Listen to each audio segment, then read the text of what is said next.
days to pay their respects to Pope Francis. So many waiting for that chance. How long are you guys going to wait? Until I have As long as to. it takes. Yeah? We're Why? believers. We're believers. Lorsque le pape François a rendu son dernier soupir, le monde entier rapportait le deuil. Mais derrière les robes papales et les formalités, il y avait une histoire personnelle et émotionnelle racontée par sa seule sœur survivante, Maria Elena Bergoglio. Elle est restée silencieuse pendant des années, jusqu'à aujourd'hui. Qu'est-ce qui l'a poussée à pleurer et à parler enfin? Quel est le véritable héritage du pape? Explorons cette histoire inédite. Maria Elena, la plus discrète de la fratrie, rompt le silence. Après la mort de Jorge Mario Bergoglio, le pape François, le monde s'est incliné en mémoire d'un grand chef spirituel. Les fidèles ont prié et les cloches des églises ont sonné en souvenir. Mais parmi les millions de condoléances et les longs reportages sur sa carrière, une seule personne pleurait la perte d'une relation irremplaçable. Maria Elena Bergoglio, la plus jeune sœur de Georges. Elle ne s'est pas présentée devant la presse avec des déclarations fleuries. Pendant de nombreuses années, Maria a choisi le silence. Non pas parce qu'elle n'avait rien à dire, mais parce que la douleur de perdre un frère, une partie de sa chair et de son sang, une figure familière tout au long de sa vie, était trop profonde pour être exprimée par des mots. Mais lorsqu'il est parti, une partie d'elle a changé. Maria a ressenti le besoin de parler, non seulement pour dire au revoir, mais aussi pour préserver une partie de la vérité à son sujet. Jorge, pas le pape, mais le frère qui l'aimait de tout son cœur. Il n'était pas parfait, dit-elle d'une voix calme. Il était humain, mais il n'a jamais été faible, jamais faux, et jamais silencieux face à l'injustice, même quand elle le blessait. Lorsque Jorge est devenu pape, les projecteurs se sont braqués sur toute la famille. Les médias se sont rués sur lui, à la recherche d'histoires, d'indices sur ses débuts dans la vie. Certains membres de sa famille se sont retirés, ne voulant pas être impliqués. Mais Maria était différente. Elle n'a pas donné d'interview, ne s'est pas exprimée et n'a pas donné d'explication. Elle est restée immobile. Elle était blessée, mais en silence. Elle l'a gardé pour elle, pas le pape, mais le Georges de son enfance. Dans sa petite maison de Buenos Aires, Maria gardait un vieux tiroir en bois. Pas de serrure, pas de gardien. Mais à l'intérieur se trouvait ce qu'elle considérait comme des trésors. Un paquet de lettres nouées avec un ruban bleu délavé, quelques photos en noir et blanc et une fleur séchée pressée entre les pages d'un livre. Ce sont les cadeaux que Georges lui a envoyés au fil des ans, même après qu'il soit devenu pape. Ce n'étaient pas des édits du Vatican, ce n'étaient pas des déclarations publiques, dit-elle. C'étaient des notes manuscrites, des mots de mon frère. La dernière lettre est arrivée un après-midi d'automne, quelques semaines avant sa mort. Elle n'était pas longue, pas élaborée, juste quelques lignes. « Mais », dit-elle, elle résumait tout ce qu'il avait été. « Chère sœur, mon corps est fatigué, mais mon cœur est fort. Et toi, ma germana, tu fais toujours partie de cette force. Ne t'inquiète pas, continue à prier, continue à aimer, avec tout mon amour. » Jorge, il n'a pas parlé de sa maladie, il n'a pas dit au revoir. Il ne parlait que d'espoir, de foi et d'amour qui ne meurent jamais. Cette lettre m'a fait pleurer, se souvient Maria, serrant le papier comme s'il s'agissait de la seule chose qui restait de lui. Non seulement parce que c'était la dernière lettre, mais aussi parce qu'elle me rappelait le petit garçon qui glissait des chocolats sous mon oreiller quand j'étais triste, qui me tenait la main lors des funérailles de mes parents. Même si le pape Georges n'a jamais laissé la célébrité couper les liens familiaux, il l'appelait toujours, il lui écrivait toujours. Il partageait encore de petites histoires, comme le font les parents éloignés. Dans une lettre, il a inclus une photo de enfants, tous deux debout devant la maison de leurs ancêtres, Georges posant sa main sur l'épaule de sa sœur. Cette photo repose aujourd'hui sur la table à côté de son lit. Dans une autre, il a envoyé une fleur pressée des jardins du Vatican, un lit blanc qu'il a dit « J'ai vu fleurir quand j'ai pensé à toi ». Il ne s'est pas contenté d'écrire des lettres, murmure-t-elle. Il m'a envoyé un morceau de lui-même. L'héritage de Georges n'est pas dans les titres papaux. Ce ne sont pas les robes blanches ou le trône du Vatican. Pour Maria, ce sont les mots écrits à la main, les photos, les mots murmurés dans l'obscurité lorsqu'elle prie. Lorsqu'elle allume une bougie chaque soir, elle ne prie pas pour le pape François. Elle prie pour Jorge, le garçon qu'il appelait Chinita, qui la protégeait de l'injustice, qui l'encourageait à se lever quand le monde devenait trop grand. « Le monde dit que tu appartiens à l'Église », dit-elle. « Mais je sais que tu nous appartiens aussi. » Parfois, Elle regrette qu'il ne soit pas devenu pape. S'il n'avait pas été élu, elle aurait pu avoir quelques années de plus, quelques câlins de plus, quelques repas de famille de plus. Mais ensuite, je regardais les gens qu'il a touchés, s'étouffe Maria. Je vois l'espoir dans leurs yeux, et je sais que cela en valait la peine. Le monde a perdu un pape, conclut-elle. Mais j'ai perdu mon Jorge, mon seul frère, celui qui n'a jamais cessé de croire en moi, et je ne cesserai jamais de l'aimer.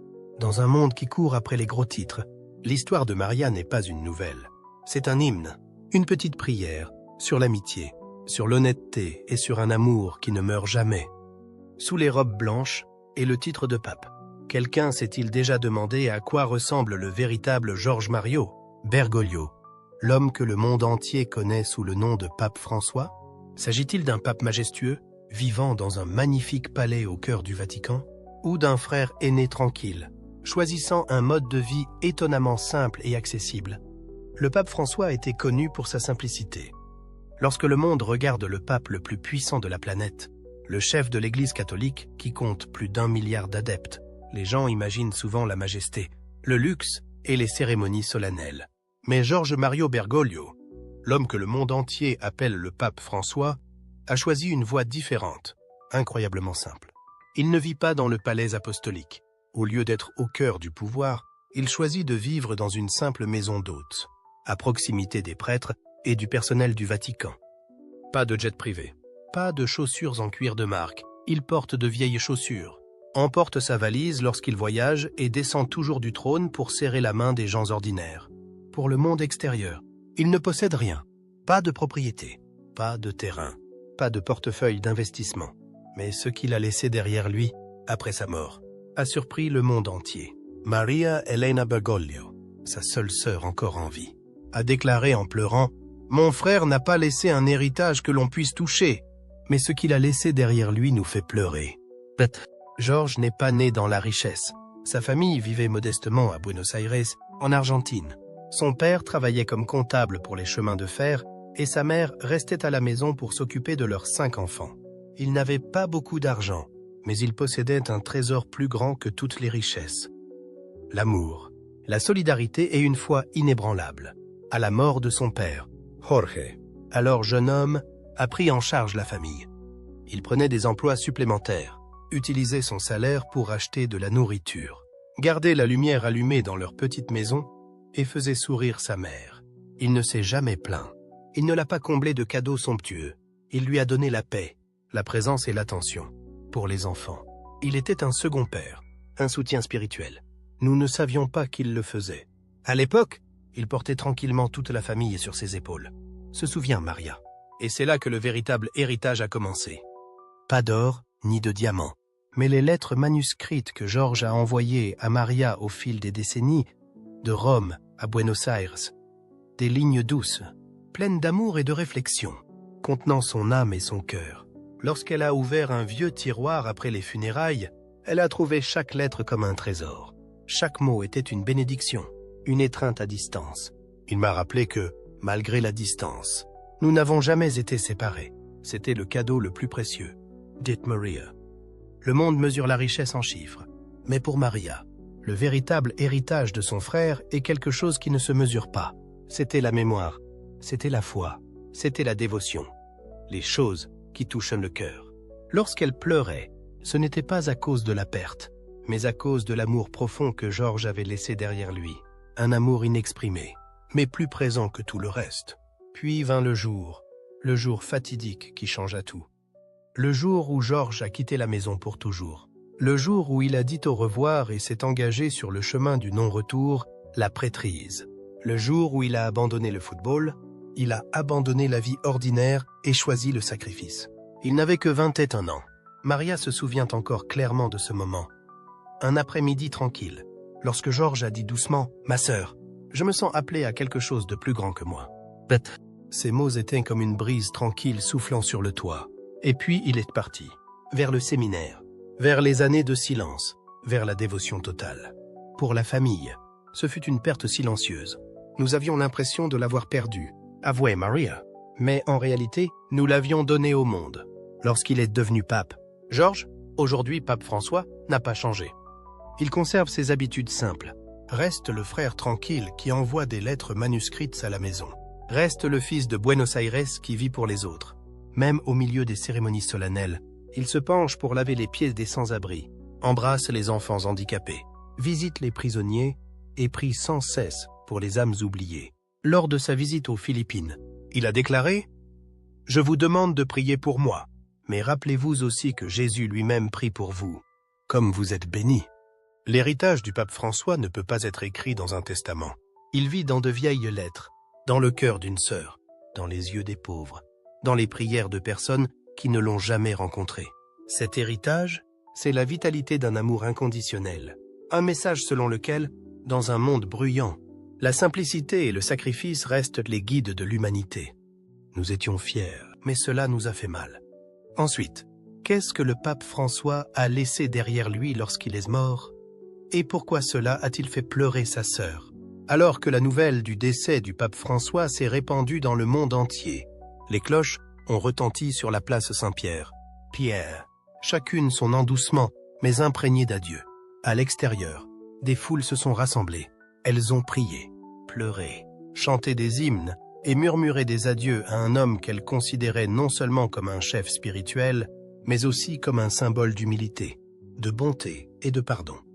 Pendant ce temps, à Buenos Aires, où commence l'histoire de Jorge Mario Bergoglio, sa sœur, Maria Elena, était assise tranquillement, seule, dans la modeste maison où ils ont grandi. La maison n'avait pas la splendeur du Vatican, mais tous les souvenirs d'une famille pauvre mais aimante. Sur la table se trouvait une petite boîte en bois. Il n'y avait ni or, ni testament de valeur, ni objet de luxe, ni titre prestigieux. Il y avait des lettres, des centaines, conservées au fil des ans. Le papier est décoloré, l'encre délavée, mais les sentiments sont restés. Maria ouvre chaque lettre. Certaines ne contenaient que quelques lignes de vœux d'anniversaire. D'autres étaient plus longues, racontant de petites choses que Georges avait vues à Rome. Un mendiant souriant, un bébé à l'hôpital, un prisonnier demandant à se confesser. Certaines étaient des réflexions méditatives sur la foi, la souffrance et le salut. Mais chaque lettre commençait par deux mots familiers. Querida hermana, chère sœur. Et dans chaque trait tordu de l'écriture, qu'il soit dû à l'activité ou à l'âge, Maria voyait l'image de son frère qu'il avait porté sur la route inondée, qui avait souffert de la faim pour qu'elle puisse avoir plus de nourriture, qui avait silencieusement essuyé les larmes de sa mère lors d'une nuit d'hiver où son père était mort. Tu sais, écrit Georges dans une lettre, chaque fois que tu souris, je crois entendre la voix de ma mère, et chaque fois que je prie, je pense à ma famille, où j'ai appris ce qu'est l'amour inconditionnel. Ces mots ont fait pleurer Maria, non pas à cause de la perte, mais à cause de la plénitude, non pas à cause de la distance, mais à cause de la connexion. Il n'a pas laissé derrière lui un palais, il n'a pas laissé derrière lui une voiture de luxe, il n'avait pas un compte en banque avec des millions de dollars, mais il a laissé derrière lui un héritage plus brillant que tout autre, un héritage de sacrifice et d'amour. Pour le monde, cet héritage consistait à laver les pieds des prisonniers, à étreindre des enfants handicapés devant des millions de caméras, à s'agenouiller pour s'excuser des erreurs de l'Église, à prendre la défense des pauvres, des migrants et même de ceux qui étaient rejetés par la société. Pour Maria Elena, cet héritage était dans chaque petit bout de papier. La preuve d'un frère qui ne l'a jamais quitté, malgré la distance de milliers de kilomètres qui les séparait et toute une vie de prêtrise. Il n'a jamais oublié sa famille, il n'a jamais oublié ses racines. Dans sa dernière lettre, écrite d'une main tremblante, Georges disait « Quand je serai parti, ne pleurez pas mon absence. Souvenez-vous que je suis toujours avec vous, dans vos souvenirs, dans vos prières et dans chaque petit acte de gentillesse envers les autres. Si vous voulez me revoir, cherchez-moi dans les yeux d'un sans-abri, dans les mains tremblantes d'une personne âgée, dans les rires d'un enfant. Là, je suis toujours vivant. » Maria a serré la lettre contre son cœur. Il n'y avait pas de larmes, juste un flot d'amour tranquille et doux. L'amour d'une sœur pour un frère qui appartenait au monde, mais qui n'avait jamais perdu sa famille. L'héritage laissé par le pape François ne se mesure pas en termes matériels. Il est écrit dans sa vie, chaque sacrifice, chaque choix, chaque prière. Et en fin de compte, c'est un cadeau que personne ne peut acheter, le don d'un cœur saint.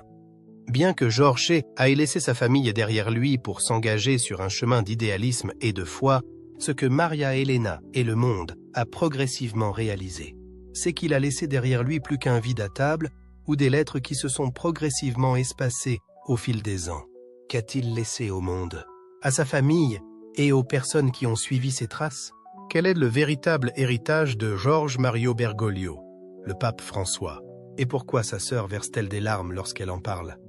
L'héritage caché, ce qu'il a laissé derrière lui. Le pape du peuple est mort et les catholiques du monde entier pleurent sa disparition. Tout au long des semaines à venir, de sombres coutumes traditionnelles seront observées.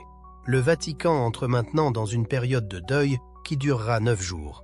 Plusieurs messes seront célébrées. Le corps du pape François sera béni. Le grand public pourra lui rendre hommage lorsqu'il reposera dans la basilique Saint-Pierre. En 2024, le pape, connu pour son franc-parler, a donné son accord pour un enterrement simple. La coutume veut que le corps d'un pape soit exposé sur une haute plateforme, mais le pape François a exprimé le souhait de reposer dans un cercueil en bois ouvert. Pas avec un excès de faste et de spectacle. Les gens s'attendent à ce qu'il y ait des bijoux, des reliques et des coffres cachés quand quelqu'un d'aussi grand que le pape décède. Le Vatican a cependant découvert qu'il n'y avait pas d'argent à compter après la mort du pape François, Jorge Mario Bergoglio. Il était impossible de donner une valeur monétaire aux choses qu'il a laissées derrière lui. Les mots, les lettres et l'amour étaient les lieux où il résidait. Il n'était pas du tout riche. C'est Maria Elena qui a déclaré qu'il avait des histoires d'amour. C'est la richesse qu'il avait. Dans sa maison, Maria conserve des dizaines de lettres manuscrites qu'elle range dans une boîte en bois qui a connu des jours meilleurs. Certaines datent de plusieurs décennies. D'autres lui sont parvenues quelques mois seulement avant sa mort. Ces lettres n'ont rien d'officiel. Leur idéologie n'est pas trop normative.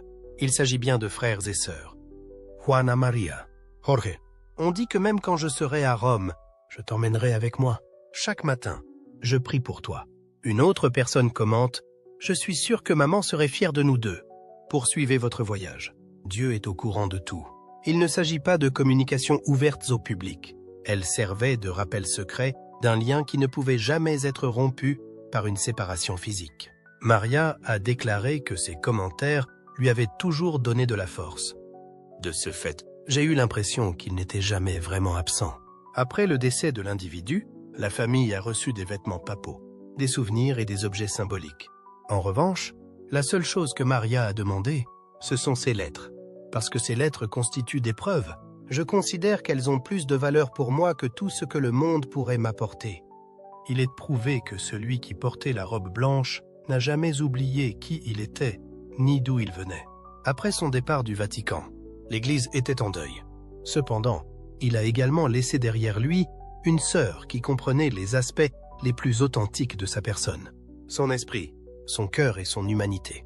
En matière de richesse, c'est celle que personne ne peut vous enlever, ainsi que les regards, les rumeurs et les angoisses. Pour le monde entier, même le pape n'est pas à l'abri des critiques. Dès que Georges a été élu pape François, le monde entier a commencé à enquêter sur son histoire. Ce n'est pas seulement une question de confiance et d'humilité qu'ils ont découvert. Il y a eu des controverses et des souffrances. Dans les années 1970, alors que l'Argentine était sous le contrôle d'une dictature militaire impitoyable, certains l'ont accusé de rester silencieux. Certains pensaient qu'il était devenu prêtre à cause de sa tristesse, qu'il avait aimé et perdu quelqu'un et qu'il avait ensuite cherché du réconfort dans l'Église. Pour Maria Elena, c'était une source de douleur atroce que de voir ces rumeurs se répandre. Elle remarquait que les gens disent des choses qu'ils ne comprennent pas. Lorsqu'ils voient une image, ils croient qu'ils connaissent déjà l'histoire. La vérité, en revanche, c'est qu'elle revendique un récit complètement différent. Afin d'échapper au fascisme en Italie, leur famille s'est finalement installée en Argentine. Leur père était opposé à la monarchie. Georges a bénéficié de cette histoire de défi à l'oppression, qui lui a été transmise. Même après la prise de contrôle de la dictature en Argentine, il n'a pas tourné le dos à son pays. Le jeu de survie auquel il s'est livré était extrêmement risqué. Il a aidé les autres. C'est lui qui a gardé ses prêtres. Néanmoins, Maria a indiqué qu'ils auraient mis fin à sa vie s'il avait fait une déclaration bruyante. Par conséquent, il opérait furtivement, silencieusement et prudemment. Le gouvernement est responsable du cas le plus connu, à savoir l'enlèvement et la torture de 2 prêtres jésuites. Orlando Yorio et Francisco Jalix. Selon certaines allégations, George ne les aurait pas protégés. En revanche, les récits des survivants n'ont pas été relayés par les médias. Certaines personnes ont même reconnu qu'il leur avait sauvé la vie. Selon elles, personne ne veut entendre qu'il a tout risqué. Pas une seule fois il ne se vante. Il ne fait qu'agir moralement. Par la suite, des rumeurs ont circulé au sujet d'une relation amoureuse. À la suite d'une dame, il aurait eu le cœur brisé et aurait fui l'amour pour se réfugier dans les bras de Dieu. Ce qui a fait croire à certains qu'il était entré dans la prêtrise. Maria estime qu'il s'agit d'une absurdité. Selon elle, George a senti sa vocation dès l'adolescence.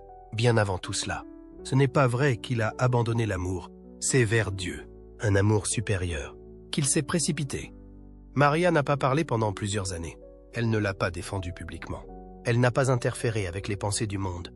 Cependant, après sa mort, elle a décidé qu'elle devait se manifester, non seulement pour lui, mais aussi pour la vérité. Il n'était pas parfait. Elle a déclaré que même s'il était humain, il n'était jamais faible, jamais bidon et jamais silencieux pour de mauvaises raisons. Toute la famille a été propulsée sous les feux de la rampe lorsque son frère a été élevé au rang de pape. Quelqu'un en a réchappé. Maria est restée immobile, son chagrin ne s'exprimant pas. Le moment est venu pour elle de rectifier le tir. Ensuite, elle divulgue quelque chose d'encore plus intime, à savoir les derniers mots qu'il lui a adressés.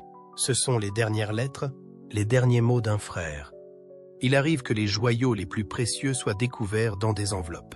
Maria Elena conserve une collection de lettres, rangées dans un tiroir et enveloppées d'un ruban défraîchi. Il n'y a pas de nouvelles du Vatican ou de proclamation papale dans ce cas. Il s'agit de notes que Jorge, son frère, a écrites à la main, à l'encre sur du papier. C'était la dernière, et elle a eu lieu quelques semaines seulement avant sa mort. Elle a déclaré qu'elle était brève, mais qu'elle transmettait tous les messages. George a écrit ces mots dans son message d'adieu. « Mon corps est fatigué, mais mon cœur est fort. Et toi, Germana, tu as toujours contribué de manière substantielle à cette force. » Il n'a pas fait mention de sa maladie. Il n'a pas fait d'adieu. La dernière chose qu'il a faite a été d'écrire à quel point il était content d'elle, ainsi que de l'espoir et de la foi. Il m'a encouragé à continuer, à prier et à aimer. C'est alors qu'elle s'est souvenue s'être accrochée au papier défraîchi comme s'il était en or. La lettre lui a fait verser des larmes, non seulement parce que c'était la dernière, mais aussi parce qu'elle lui rappelait le jeune homme qu'il avait été dans le passé, celui qui cachait du chocolat sous son oreiller lorsqu'elle dormait. Lorsque leur père est décédé, la personne qui lui tenait la main a disparu. Malgré sa position de pape, elle affirme qu'il n'a jamais cessé d'être mon frère. Tout au long de son mandat de pape, George n'a jamais laissé sa réputation altérer sa personnalité. Il a continué à écrire des lettres et à prendre des nouvelles de sa famille. Bien que l'Église ait requis ses services, il n'a jamais manqué de trouver le temps d'écrire, de prier pour moi et de continuer. De là où je suis, je peux sentir vos prières. Il lui a laissé ses lettres en héritage permanent. L'amour, tout simplement, est inscrit dans ses écrits, sans qu'aucun titre ou héritage fantaisiste ne lui soit associé. Il a joint à l'une de ses lettres une photo d'eux lorsqu'ils étaient plus jeunes. Maria l'a conservée sur la table de nuit près de son lit. Dans une autre, il lui remettait une fleur qui avait été pressée dans un jardin du Vatican. Elle murmure « Il ne s'est pas contenté d'écrire. Il m'a donné des morceaux de lui-même. Il ne s'est pas contenté d'écrire. » Et dans cette toute dernière lettre, il a écrit quelque chose qui continue à faire partie intégrante de sa vie. « Tu seras toujours dans mes pensées et mes prières, indépendamment de ce que l'avenir te réserve. » Ce fut le dernier cadeau de George. En outre, il valait plus pour Maria Elena que toutes les richesses que Rome avait à offrir. Nous allons maintenant aborder le dernier chapitre, chargé d'émotions. Ce que sa mort a signifié pour la famille qu'il a laissée derrière lui, ainsi que la façon dont Maria poursuit son héritage après son décès. Non seulement le pape de l'Église, mais aussi notre Georges pour l'éternité. Pour tous les autres, il était connu sous le nom de pape François. Pour Maria Elena, cependant, il a toujours été appelé Georges.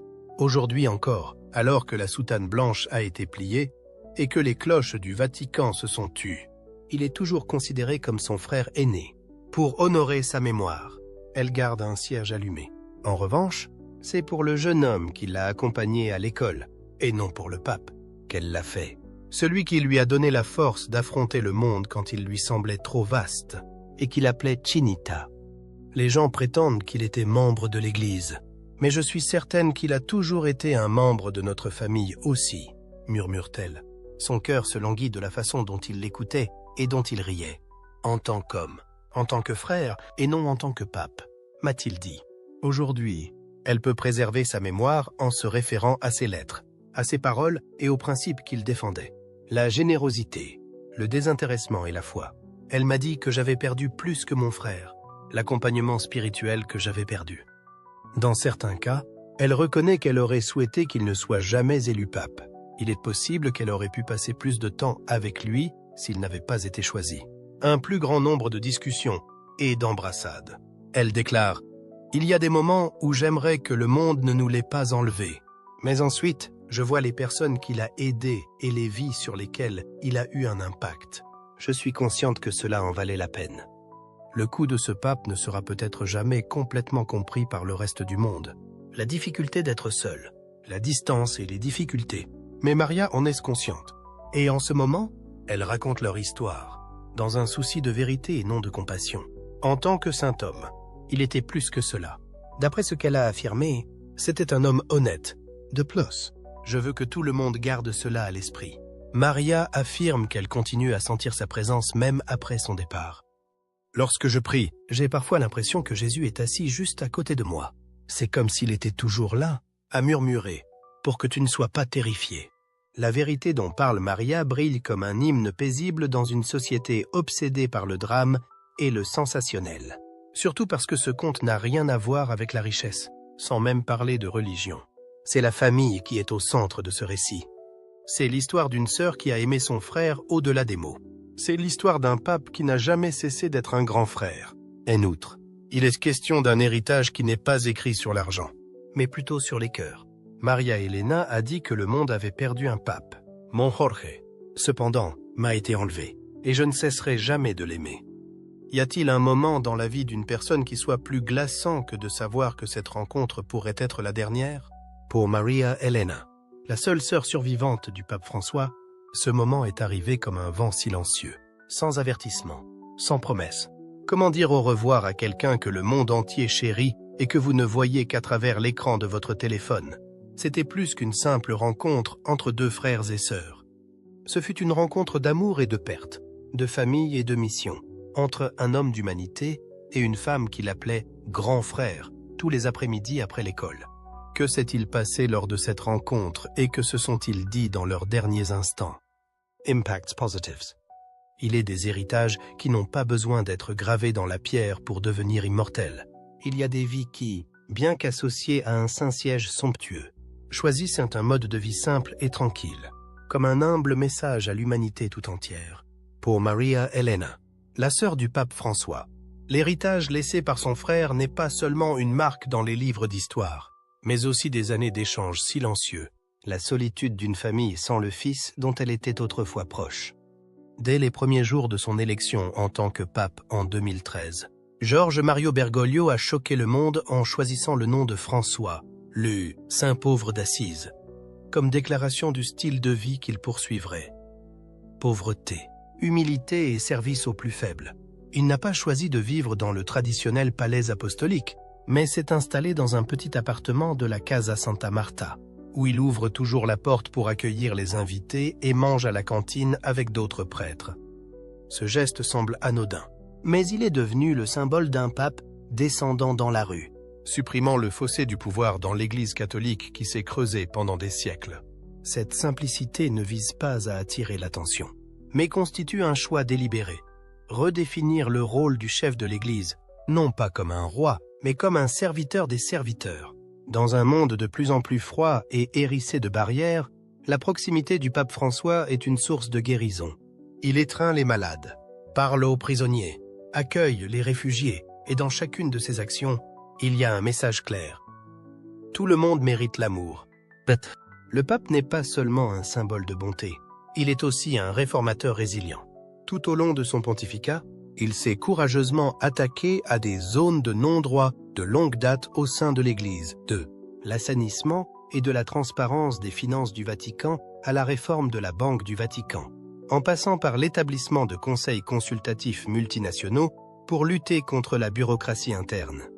Il a fait un pas décisif en s'attaquant de front au cas d'enfants dans l'Église, un sujet sensible qui avait été évité par des générations de papes. Il a non seulement présenté des excuses publiques, mais il a également mis en place un processus disciplinaire qui permet de traiter rapidement les affaires et de protéger les victimes, en particulier les enfants.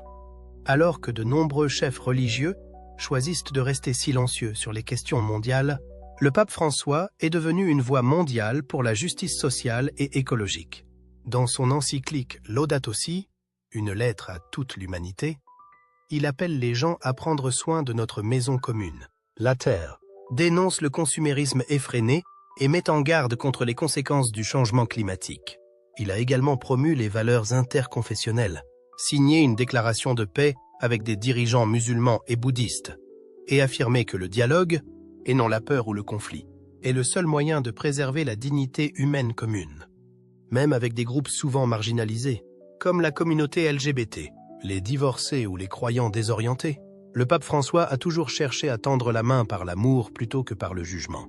Sa célèbre citation « Si un gay cherche Dieu et a de la bonne volonté, qui suis-je pour le juger ?» est devenue une source d'inspiration mondiale.